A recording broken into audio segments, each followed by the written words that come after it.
Latitude Media, covering the new frontiers of the energy transition. You're in Boston on Halloween week. You know what that means, right? You got to go to Salem. I've been to Salem on Halloween week, actually, already. I've done that before. I've done everything.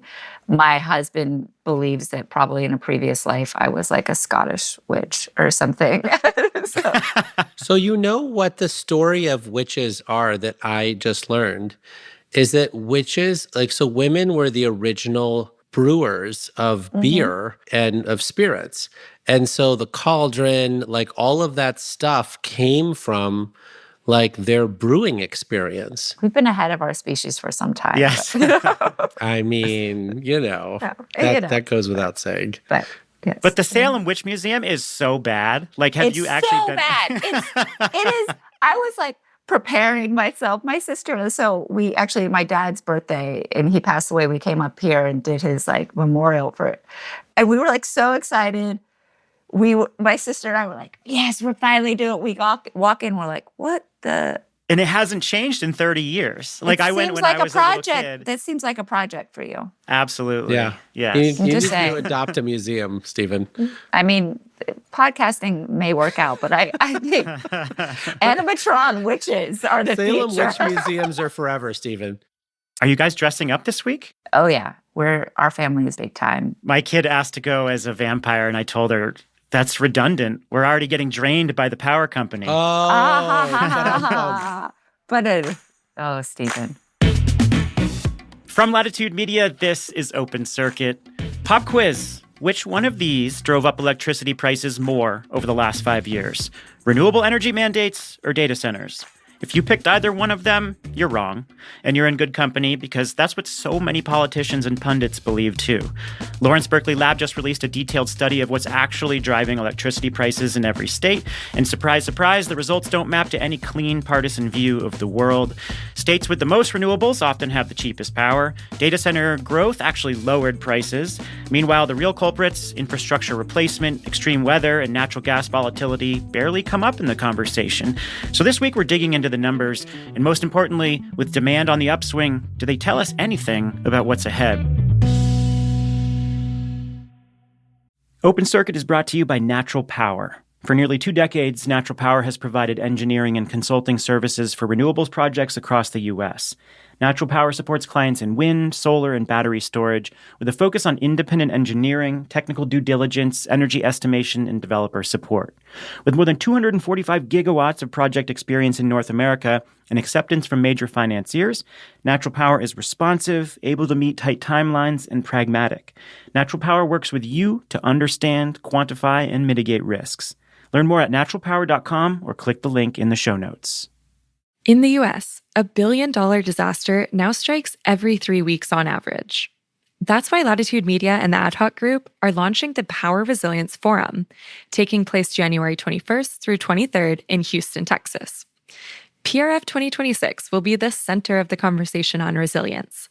Utilities, regulators, innovators, and investors will all be in the room, talking about how to keep the grid running in this new era of heat waves, wildfires, and storms. Expect conversations on everything from AI-driven solutions to new financing models that can actually get projects built. If you work on the grid or depend on it, this is the place to be. Join us in Houston in January for the 2026 Power Resilience Forum. Check out the agenda and register at resilience-forum.com.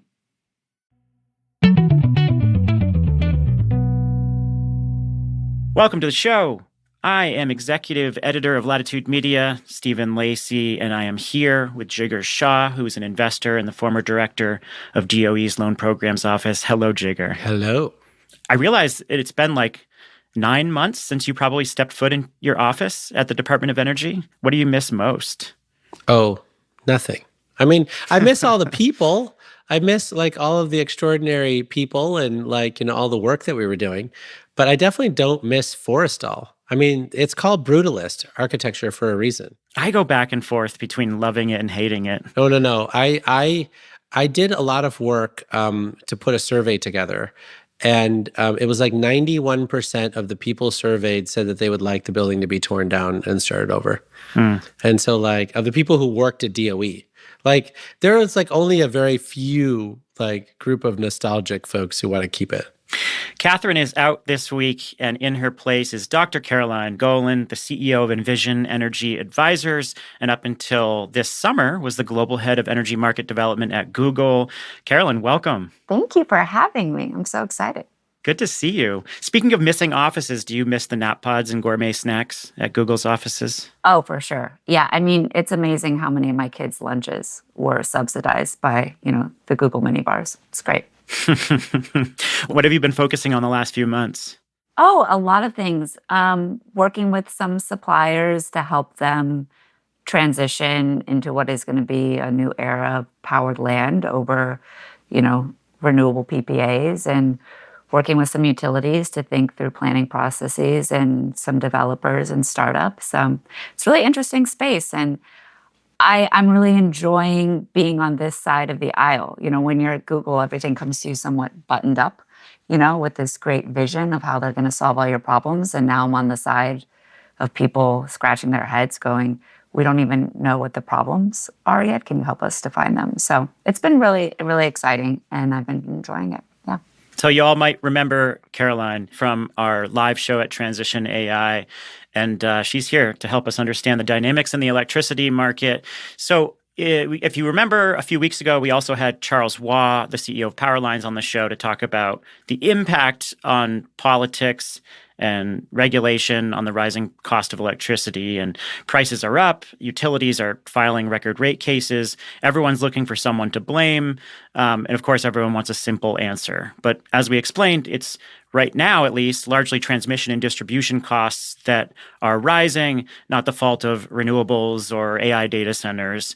And so we've got this new report now from the Lawrence Berkeley National Lab that goes deeper, and it looks at what caused power prices to rise over the last 5 years. And it concludes that it's volatile gas prices, the soaring cost of poles and wires, and billions in spending to harden the grid against extreme weather. Those are the main culprits. It also shows that net metering and renewables built to satisfy state targets also played a modest role, and we'll talk about that. But with the help of market-based renewables, generation costs are actually down 35% since 2005, but transmission costs have tripled, distribution costs have more than doubled, and utilities are pouring a ton of money into wildfire mitigation, storm recovery, and replacing aging equipment. So first, I want to get your reaction. I just gave my interpretation. Caroline, what was your read?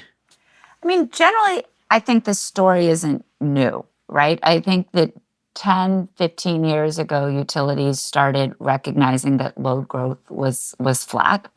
They also started recognizing that there were these creeping disruptive technologies like rooftop solar and electric vehicles coming into bear.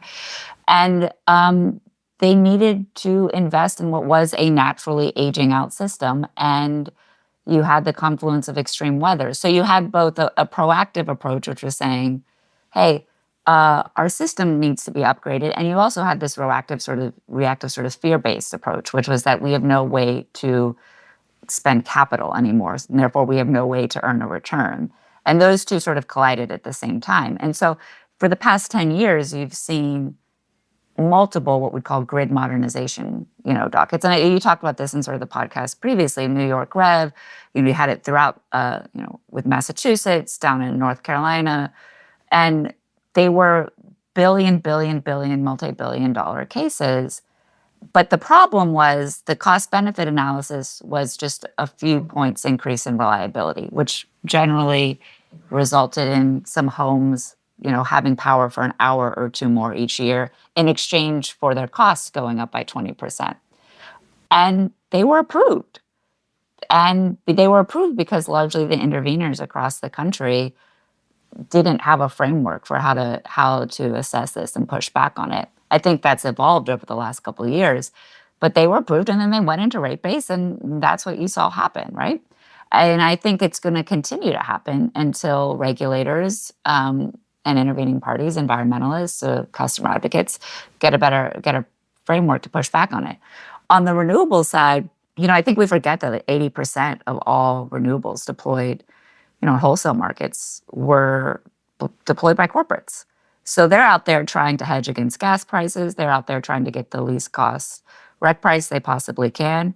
that's a very different model than utilities in states that are just required to fill, a certain volume. And so you see an incentive structure. So I think it all pencils to me. It all makes sense to me. I think the other part of this that we may talk about, we haven't talked about before, is that a lot of that cost got distributed across rising data center load. So the states that came in that had massive data center, build out, they all of a sudden had new load to distribute these billion-dollar grid modernization costs, right? The states that didn't have that, didn't have that. And that's where you saw the prices go up. Whether that's the case moving forward, I think it's going to depend on how we decide to build out the grid and what we look at is in terms of meeting load growth. But I think the story has always been there. I don't think it's a new story. It's been the story for the past 10 years. It just hasn't been the one that's nice to focus on because it doesn't involve a ribbon cutting or such, So, but it's been going on for years. I mean, I did these grid modernization cases 10 years ago. I sat there yesterday with Mark Christie on a panel, and we joked about the fact that the first time I sat in front of him in Virginia was to beat up against a $6 billion Dominion grid modernization docket. And he didn't give Dominion the money because they didn't do the cost-benefit analysis they needed. They ended up doing it and getting the money, and then data centers came in and took up all that cost increase, and that's how the story went. But that's sort of what's happening. I think it has been happening for quite some time. Yeah.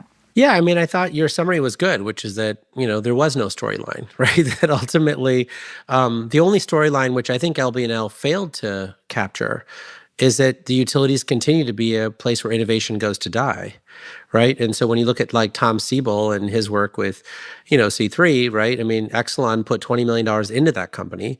And the whole point of it was you have a certain number of maintenance people and you have a certain number of things. Like, how about we use data to make them maintain the stuff that needs maintenance as opposed to just randomly checking on stuff that's fine, right? And after 6 years of failing miserably, Tom Siebel was like, why am I doing this? I should just sell to the oil and gas industry. And so he did, right? And the same thing's true with like Microsoft with their AI stuff. They're like, why are we continuing to try to sell to the utilities when they don't want to use AI and they don't want to use next generation technology? They want to like do other stuff. They're like, we should just help the oil and gas industry, like get more oil out of the ground, right? And so when you look at batteries or dynamic line ratings or alternative conductors or whatever else, magically they've been fully deployed in the UK and Belgium and Brazil and India. And we're like, are they ready for prime time? Maybe we should do a 20-year deployment of dynamic line ratings in this country. And EPRI is like, I don't know, we might need to do 12 more tests before we're ready to deploy this stuff. And so yes, Caroline's completely right that we basically we're completely behind on investing in our infrastructure in the 80s and 90s. The utilities were like, oh, we should make up for lost time. And so this time when natural gas prices went down in 2010 is a good time to not give those savings to ratepayers, but instead raise our investment in the wires, right? So that rates will go up only a little bit, right? Fine. But then they failed to use any new technology when they were doing it. So they were like, we invented all sorts of stuff that was clean tech 1.0 or 2.0. Those companies all went bankrupt and went to Europe. And then all that technology went there or to China. And we're still in the same mess.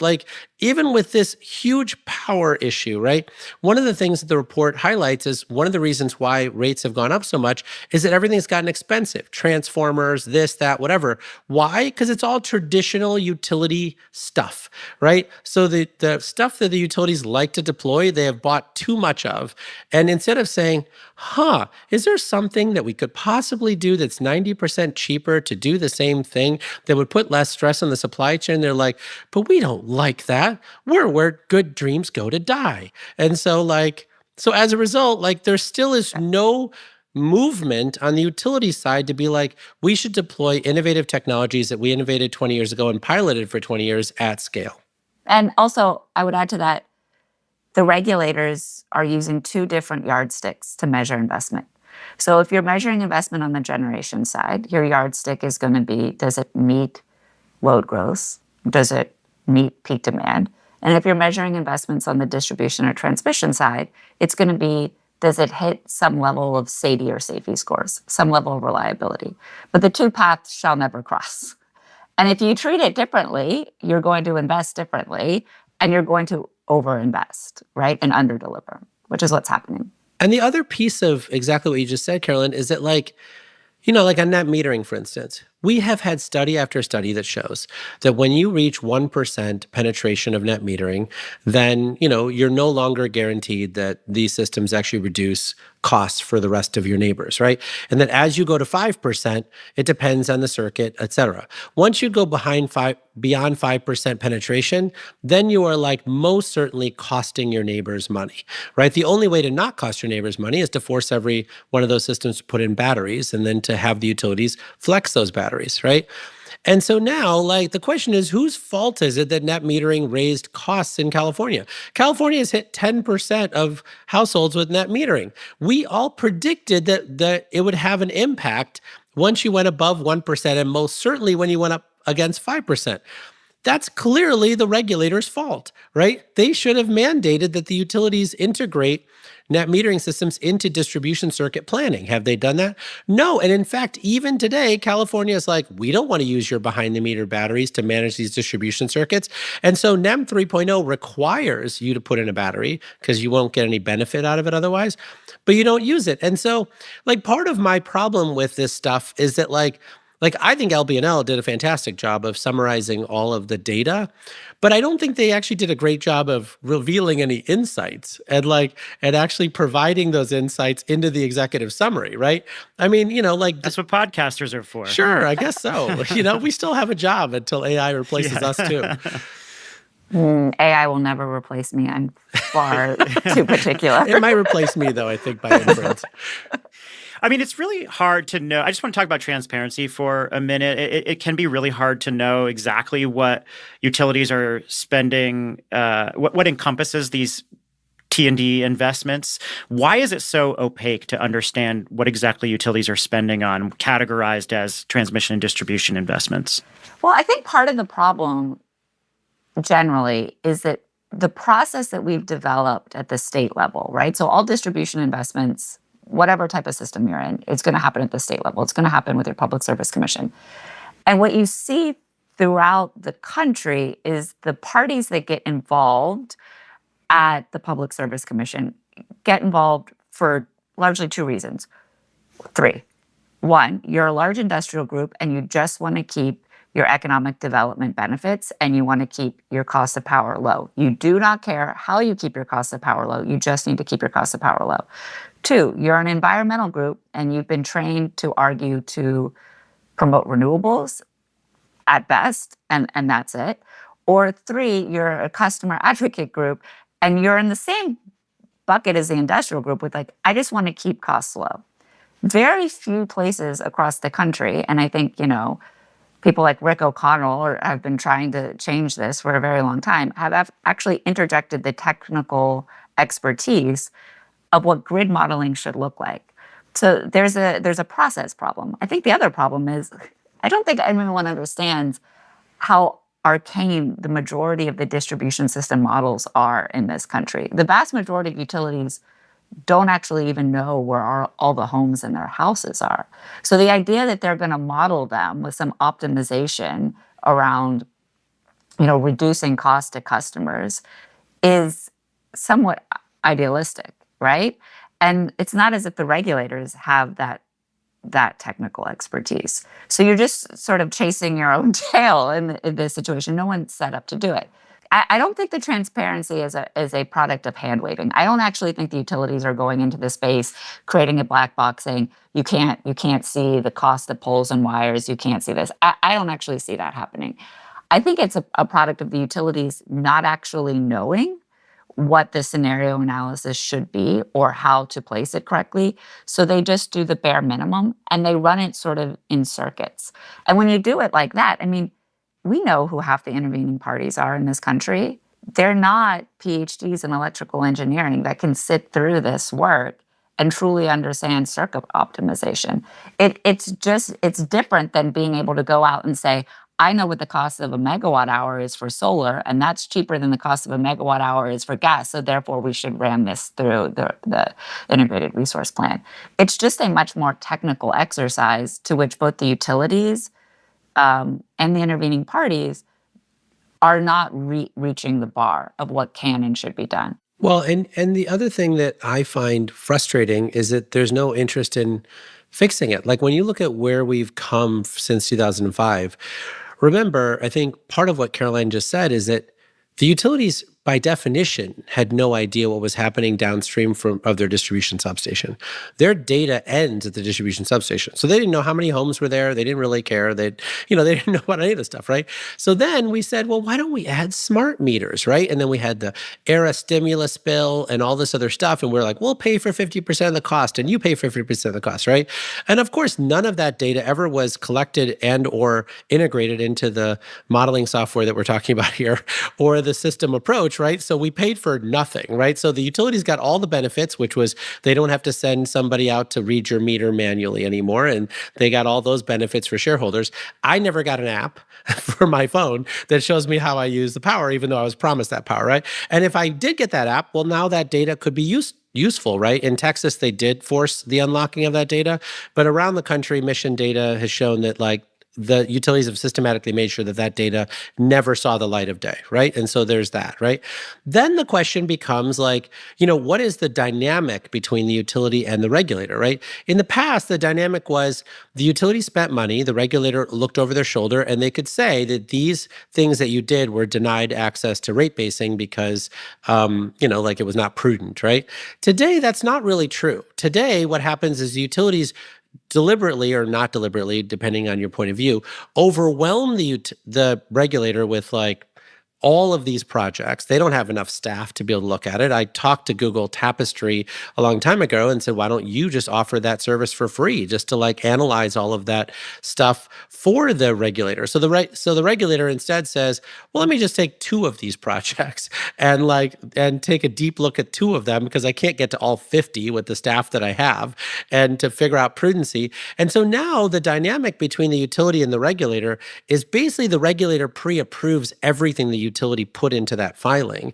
And now the utility just sort of does stuff. And then when, our friend Marissa tried to solve this problem in Connecticut, Avangrid went after her personally to the point where she had to quit her job in Connecticut. And then, now the utilities in New Jersey are going to the regulators at the BPU and threatening them and saying, I know that the governor has promised that we're going to freeze rates, but if she does this, I'm going to go after you personally, and I'm going to do exactly to you what we did to Marissa. So I don't actually think that we're in a healthy place right now.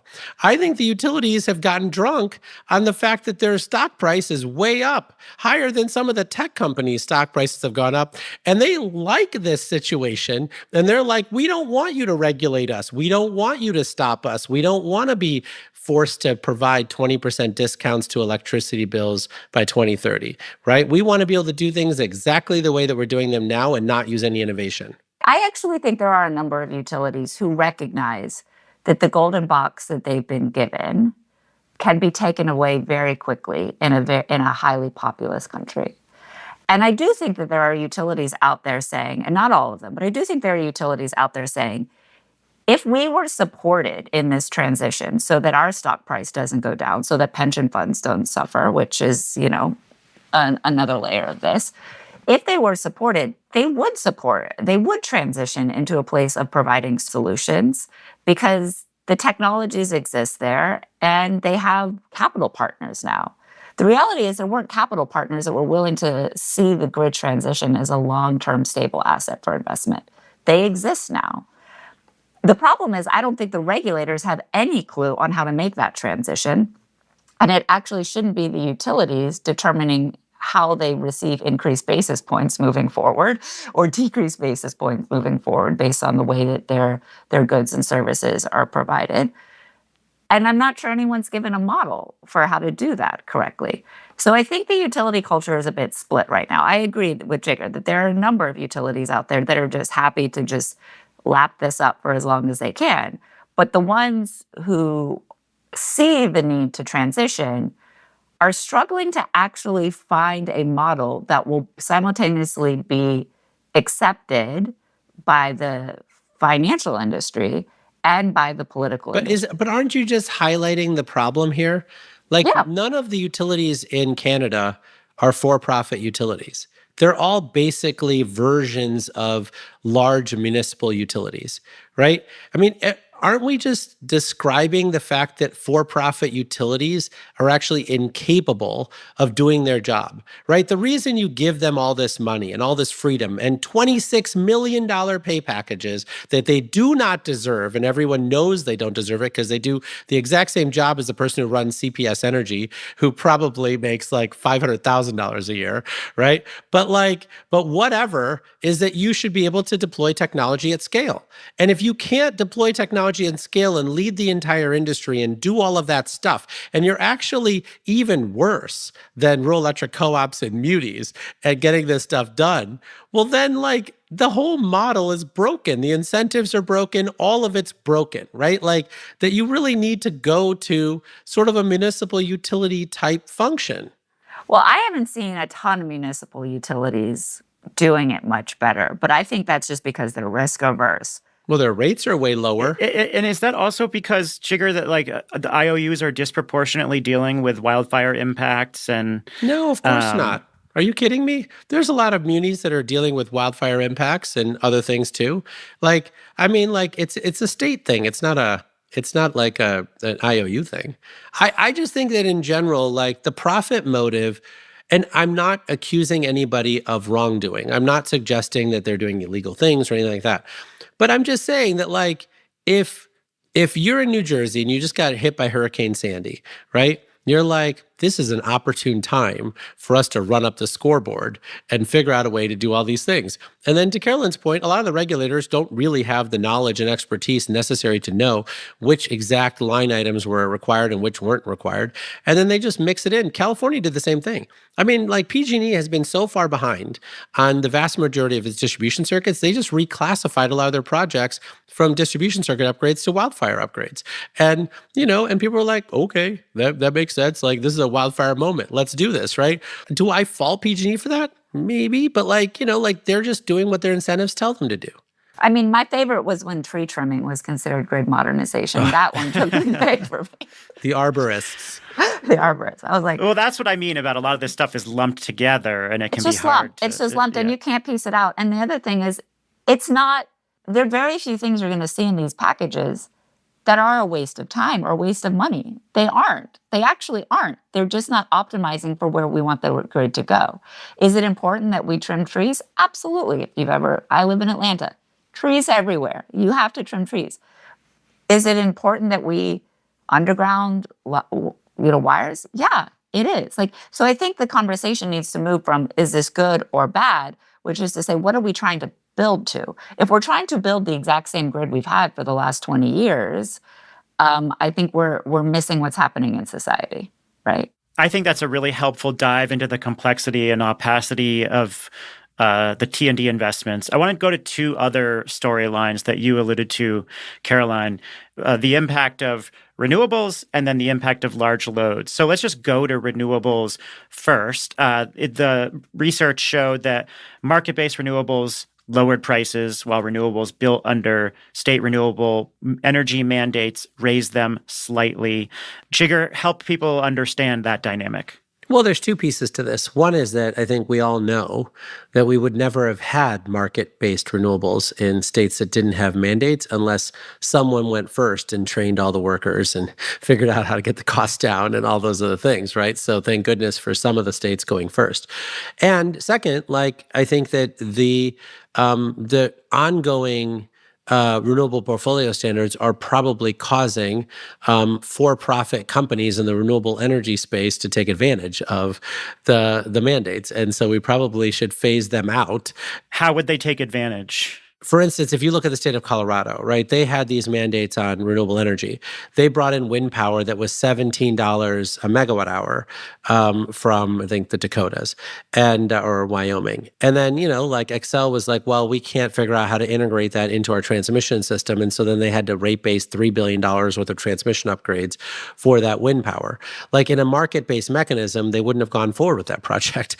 Or they would have figured out a much cheaper way to integrate that wind power into their system by forcing those wind systems to put in batteries probably at the site and, to regulate how that power went through. But because it was a mandate, the governor was like, we're getting $17 per megawatt hour wind. And Xcel was like, woohoo, we get to rate base $3 billion of unnecessary transmission upgrades. And so everybody was like, oh, this is great. Right? We're meeting the RPS and we're enriching our shareholders. And I don't think Xcel was a bad company to do that, but I just think that it's probably not the way in which a market-based mechanism would have been integrated into the grid, just because, at some point they just would have not moved forward with the project if it wasn't done intelligently. And I wonder actually how much of this is the cost of balancing, right? So I look at states with 100%, RPS. I look at a state like Nevada, and they're running after the deployment of solar. They don't have a regional transmission system where they can actually wheel that across multiple states and optimize it. And so they are forced to balance it. And they balance it maybe not with storage or flexibility or all the things we want to see on the grid, but they balance it with new natural gas. I mean, that's what we see happen in SPP.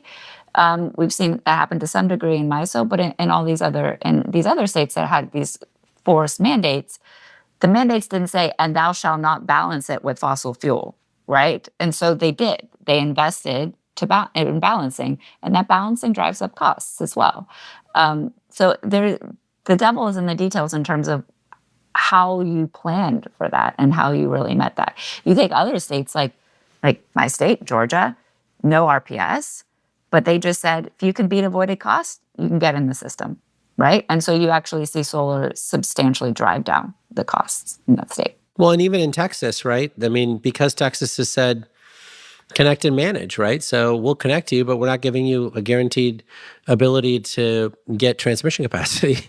And Right. So they've curtailed a lot. And magically the solar and wind folks have added 4 hours of battery storage because they don't want to be curtailed. And so part of this is actually just putting the responsibility back onto the renewable generator and saying you have to play nice within the system. Otherwise, you're raising costs for other people. And in the renewable portfolio standard states, I would say that planning happens 2 steps later. It doesn't happen at the beginning.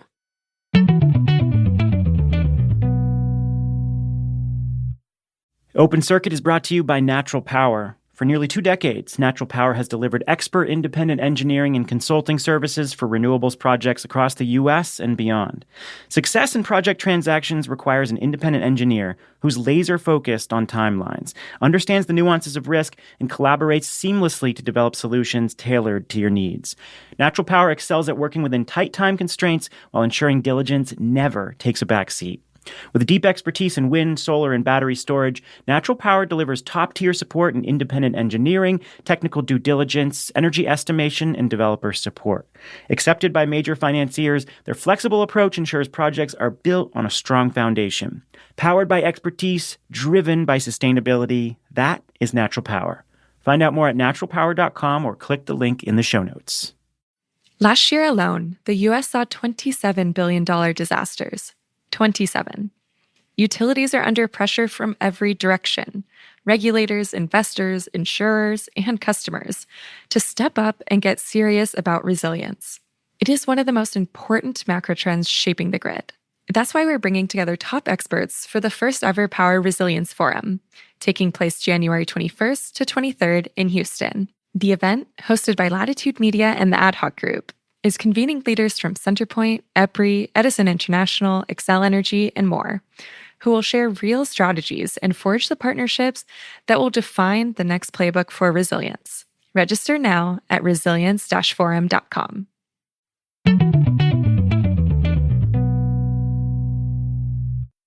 Let's talk a little bit about large loads. So LBNL's national average showed that load growth shaved off about 0.6 cents per kilowatt hour since 2019. And obviously, as part of the conversation now, everyone is thinking about large loads as inherently driving up electricity prices. And that is not what we saw over the last 5 years. So, Caroline, can you just explain what you started to explain at the beginning? Why do large loads potentially help lower the costs across the system? I guess assuming that infrastructure isn't constrained.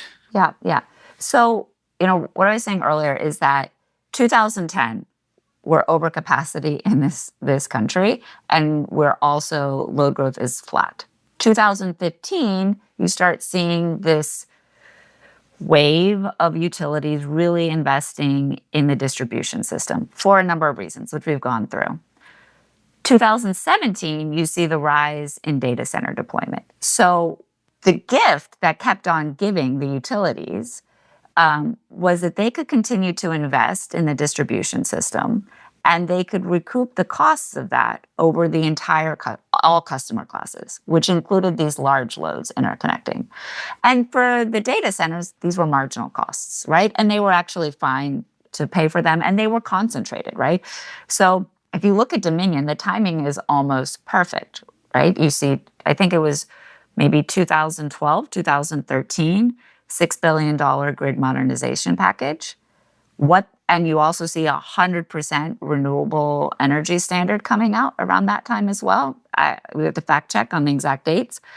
They're hit at the exact same time with this massive growth in data centers. That data center growth actually kept the cost of both of those packages down for the average residential customer, because it assumed in a cost per kilowatt hour what you would have had to peanut butter across the entire system, right? Moving forward, that may be a different problem, and we can get into that. But in the states where you didn't have these big, large loads coming in, because it's all about the numerator versus the denominator, right? Those costs had to be spread across what was a smaller denominator. The smaller denominator means increased costs at the residential level and at the commercial level, because things like grid hardening, grid modernization, all of these things, these are peanut buttered across all customer classes. They're not ring-fenced. They're not attributed based on distribution system versus transmission system. They're paid for by everyone. So the more everyone's you have, the lower the costs. If you didn't get more everyone's in between 2018 and 2025, the costs went up. My favorite technical term is peanut buttering. Is that not something we use on this podcast? No, it is. I love it. I love it. It's my yes. In fact, I think I've heard you use it in the past, and it's one of my favorites. Yeah. Well, I learned that with my PhD. It's like just peanut butter. Oh my God, I hate peanut butter. But I do love eating peanut butter, though. I know. That's actually how my husband and I met. Eating peanut butter out of a jar. It's a great story. That's lovely. Wow, what a cross section of stories. Yes. So Jigger, what determines then whether that trend continues, and what constraints on the system? What are the factors that make costs go up? So first, let me just tell you something that just occurred to me, which is in 2012, I was living in New York City and was helping Richard Kaufman with the Rev. And there was this woman who reached out to me whose name is escaping me. And she was like, I hate energy efficiency. And I was like, what is going on? First of all, who are you? And how'd you get my number? And she was like, Mothers Against High Electricity Bills in Connecticut or something, right? And the utility had just written her a letter saying that the reason your rates are so high is because you guys don't use enough electricity. And you guys basically, Connecticut had reduced electricity consumption that year by 1%. And so they had to raise rates 5% to cover for that. And you're just and so that's when it occurred to me that, load growth is probably a good thing. And then I remember Connecticut regulators were like, we need more load. Everyone needs to work together to get more load. And the whole thing was just crazy. It felt like an Arnold Schwarzenegger pump you up thing. But anyway, it was nuts. But yeah, look, I think that we've been doing this for decades and decades and decades. So this is not new stuff, right? Basically the way this works is you get a big steel mill, you get a big aluminum plant, you get this in, you get that in, whatever it is. And you decide hey, they're going to get an economic development rate because why not? Rich people going to get rich. And then basically you say, hey, when you hit a peak, it'd be great for you to shut down for 5 days so that we can manage the peak and not have to upgrade the system and do all that stuff. And it was all done by telephone. I think even last week it was still done by telephone. And fine, right? Pigeons, actually, I think in the early days, pigeon carriers. But so it's fine. And so then what happened with the data center companies is that like George W. Bush decided that he was going to like ban incandescent light bulbs in 2007. And we started moving into like, like everyone going to LEDs and CFLs and all this other stuff. And so like energy efficiency was really a thing, And so the data center companies were like, oh, there's all these gaps in like the places in the country. And they're desperate for us to actually fill those gaps with load, right?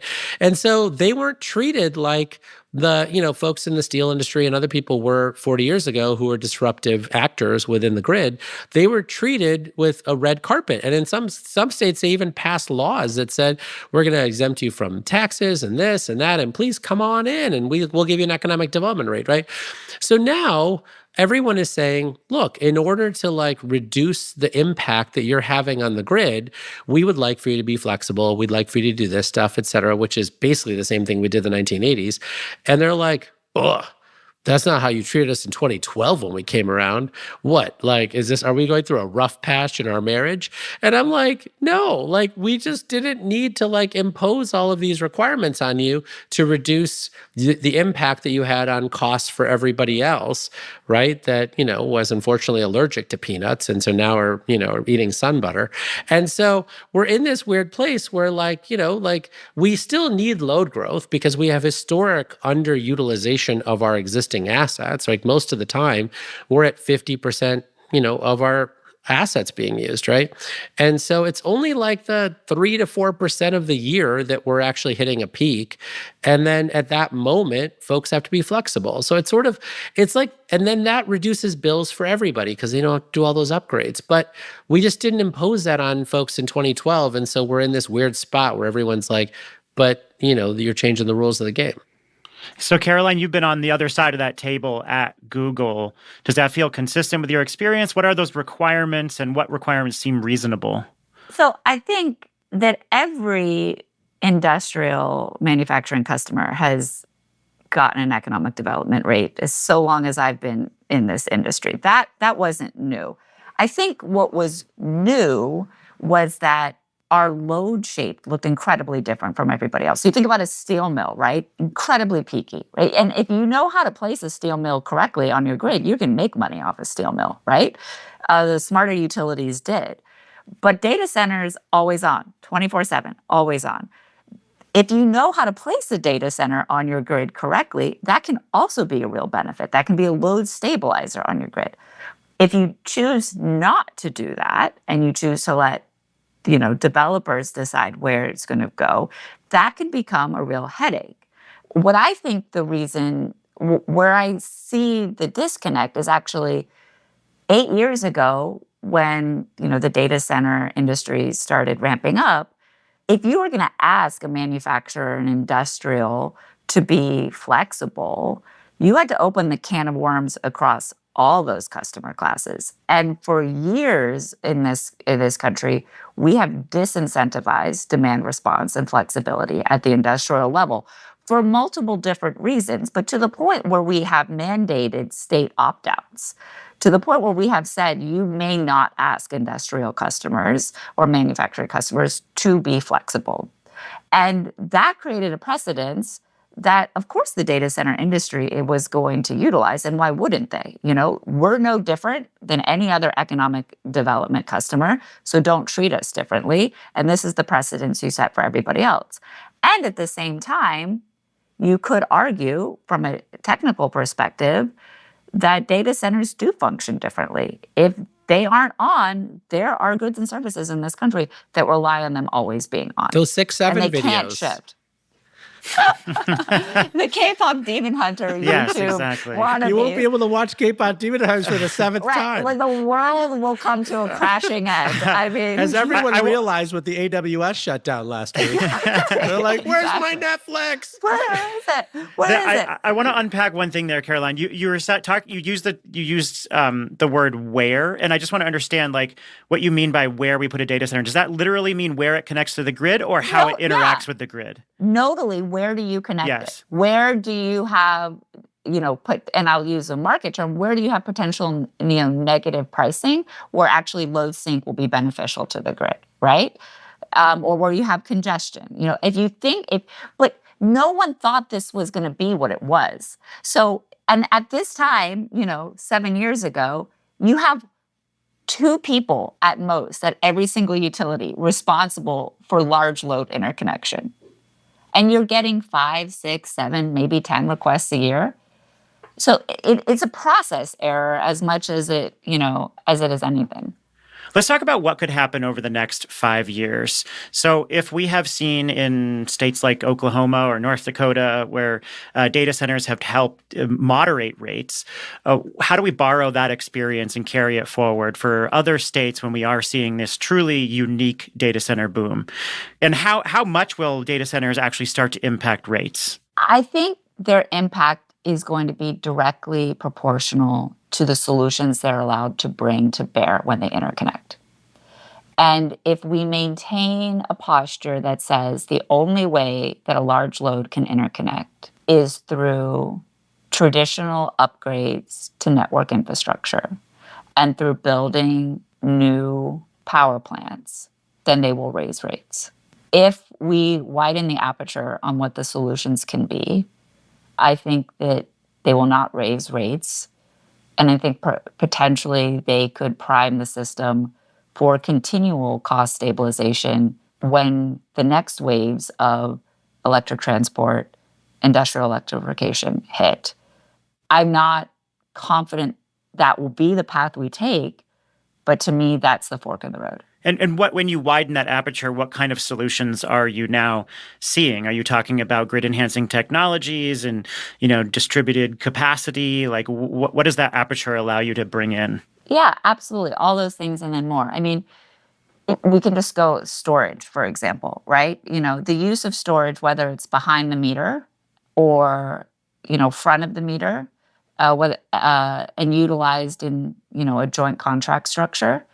Whether you look to sort of reduce peak demand on the distribution system through VPPs, efficiency, distributed, and commoditize that, aggregate that up, and allow for large loads to purchase that.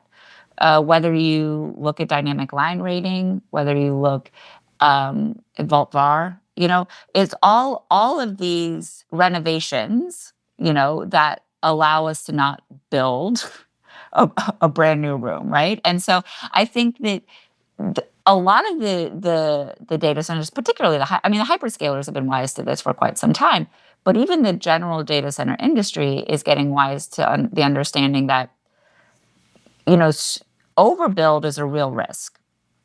And if we overbuild, someone's going to end up with those stranded assets, and the utilities are going to make sure it's not them, right? And so they're stuck between the place of, are we going to just pay for the traditional system or through, a capital allocation that may or may not speed up our ability to interconnect? Or are we going to have to work and bring to bear new solutions that may be low capital costs, but high speed to electrons, right? And the issue right there, it's like, and I'll go on this tangent for a second, is that's actually the problem. The problem is that we incentivize capital deployment. We don't incentivize electron Wait, I think we covered this. This is the business model problem that we covered. I mean, this is what I'm saying. It's toxic. But what I'm saying is that I think the data center industry is finally getting that. Well, it's about right? time. So it's about time. But, the renewable industry isn't completely there yet either. So they've been around a lot longer. If they listen to the Energy Gang and now Open Circuit, listen to you, then they would. But, I can't force a horse to water. But, and I said this yesterday, is like, if you are a passive load waiting to interconnect, you can get it in 10 years. But you have got to bring solutions to bear. And I think the ones that figure out how to do that and can work with the utility on that, I think we could see some real changes. My concern, though, is that the utilities still, and I know we're going back to this, are not incentivized towards that. Right? Yeah. Yeah, that the conversation continually comes back to that set of constraints. Jigger, if you look at the next 5 years, just look at the large load piece. Do you think the story will be different than it has been in the last 5 years? It damn well better be. I mean, like, I didn't work in government and wrote like the damn VPP liftoff report and the grid modernization liftoff report and all that crap for no one to do it. And so, like, in the next 5 years, like, I think we're in a political moment right now where you've got governors making promises that they don't know how to keep.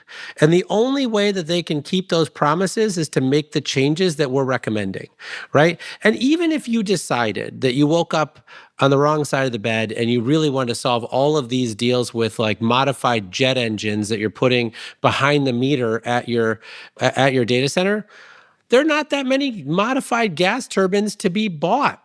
Like, we're the only solution that could reduce people's electricity bills and meet speed to power for the data centers in this moment, right? Whether it's behind the meter batteries, whether it's a more broad-based set of demand flexibility solutions on the balancing area, or whether it's something else, right? I mean, like, I just think that we are hurting our own ability to extract the maximum amount of economic development that this economy can create because, like, people are just not, like, getting organized. And I know what that looks like because when I started my career, I like helped facilitate this thing for the Clean Energy Council or Consumer Energy Council of America. And it was basically with like Jim Rogers. I think at the time it was at Synergy. And it was all about deregulation, right? And so like when you think about the fact that McKinsey and Accenture and all those people are making $300 million a year advising the utilities on how to spin out their power trading groups and all that stuff, like that's what it looks like for people to take change seriously, right? All of the work that people were doing, working groups and this and that around deregulation was real. Like the stuff that's happening now, I mean, it's like a small conference here, an EPRI conference there, a this thing, a that thing, right? People are not taking this moment as seriously as they need to. Now, maybe they are on the data center side finally, thank goodness, but like the governors are not getting educated. I don't even think that the capital markets, like the Wall Street's really getting educated on what this looks like. Okay, so we talked a lot about speed and flexibility here. I want to bring this into another piece of news. So last week, the federal government kind of stepped into new territory, maybe potentially a turf war. Energy Secretary Chris Wright has asked the Federal Energy Regulatory Commission to fast-track interconnections for large loads like data centers and industrial campuses, giving them a 60-day what I've heard called the shot clock to connect the grid. Under the proposal, these large loads that agree to be flexible, curtailable, could get priority treatment. So I want to get your reactions to this development. I know some critics warn it could potentially strain reliability, shift costs onto other customers, encourage large loads before there's enough generation or grid capacity to meet them. What do you think about this move, Caroline? I actually think there's some good policy in this. I'm concerned the process may diminish the returns on some of the policy that's in there. It's a very short timeline. There's no real clarity on how comments will be assessed. There's no real clarity on what DOE wants for it to do if utilities don't comply with this. So there's a lot of process questions, I think, that are up in the air, and I'm concerned the process could get in the way of some good policy. It's clear here, though, on the if you read through it, that the administration is saying let the hyperscalers, let the data centers pay for it. They're going to pay 100% of their fees coming in. It's clear that they're saying let them co-locate. Let them bring the natural gas or storage. I think this could be a big win for storage to the table. I think it's also clear that they're saying that you have to sort of start looking at load and the load queue in the same way that you would look at a demand queue, or a demand queue in the same way you would look at, load queue. And so I think that there's a lot of good theoretical posturing. My concern is two things. One, I go back to this idea of the aperture is not large enough, right? It's very clear that the only thing that can happen to solve this problem is co-location, data center flexibility, right? those are two tools in the toolkit, but they are not the full toolkit. And I would love to see comments and engagement around widening the aperture around where flexibility happens. Does it have to be at the data center level? Can it be on the distribution system? Can it be broadly within the market? How can you package that up? I'd also like to see more conversation around avoiding network upgrades. It right now it just says that, you know, the data centers are supposed to pay for 100% of the network upgrades. In a traditional approach, that could not be the best and most efficient solution, right? And so I'd like to see more conversation about how we look at a broader set of solutions in terms of those traditional network upgrades. The last thing I'll say is that if you don't marry this with sort of state legislation that incentivizes the utility to go after all those other wider aperture solutions, you're going to have gridlock, right? Because you can't, I don't think you can put a stick without a carrot right now to oversimplify it and see this go quickly.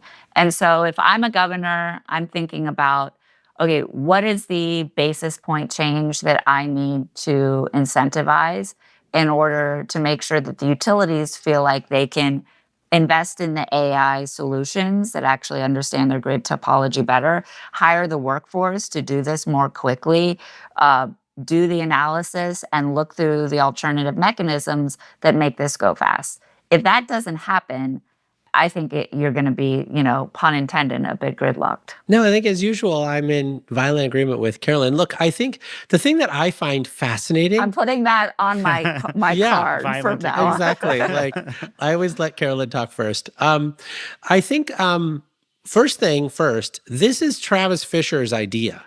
Right. And so this is Cato Institute. Right? And Travis Fisher so from the this is Cato like Institute. what he passed in New Hampshire. He's like, people should just be able to do whatever the hell they want.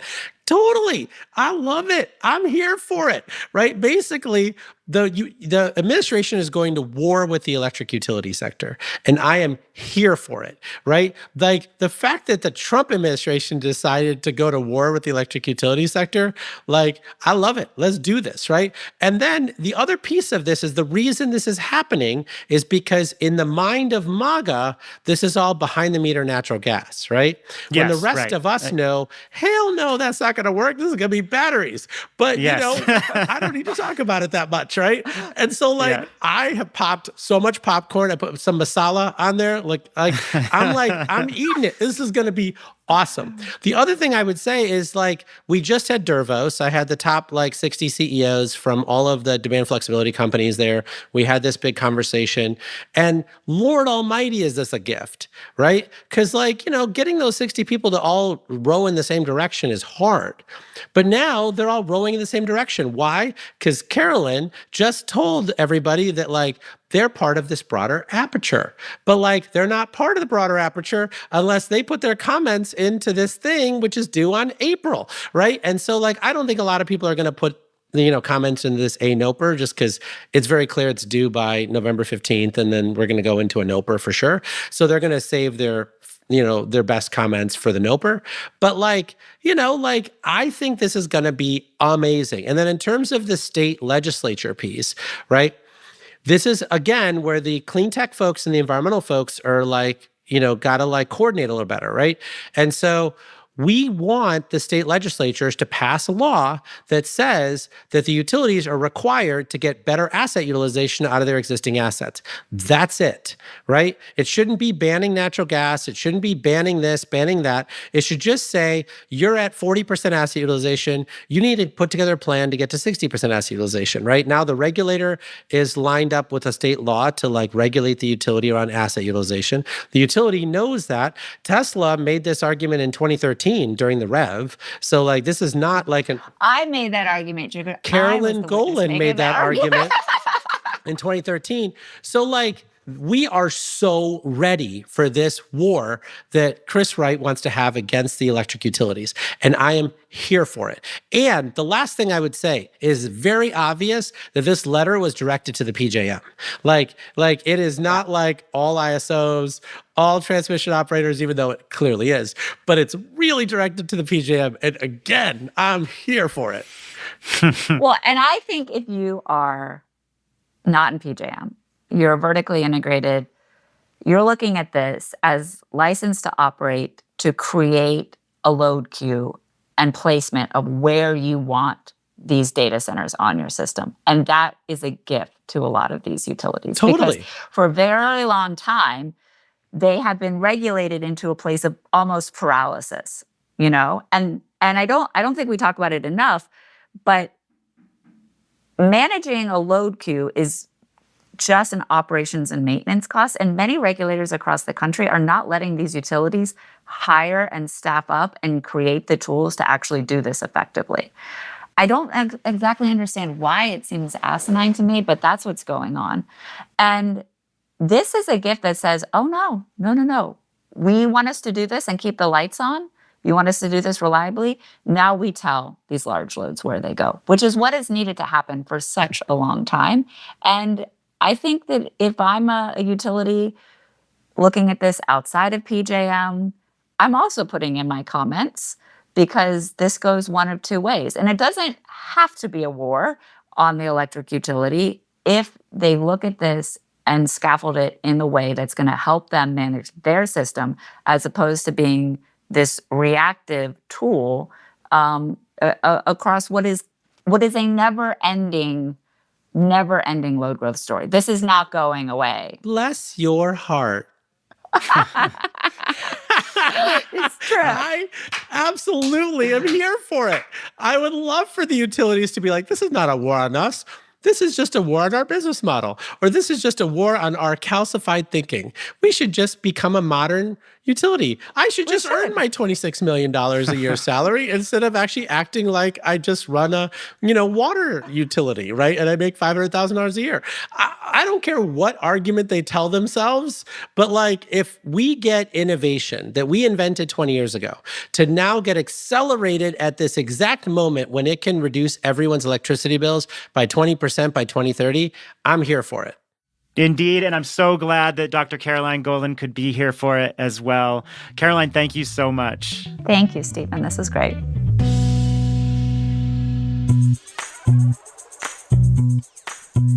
That's going to do it for this week's Open Circuit. Jigger, great to see you. Good conversation this week. Always.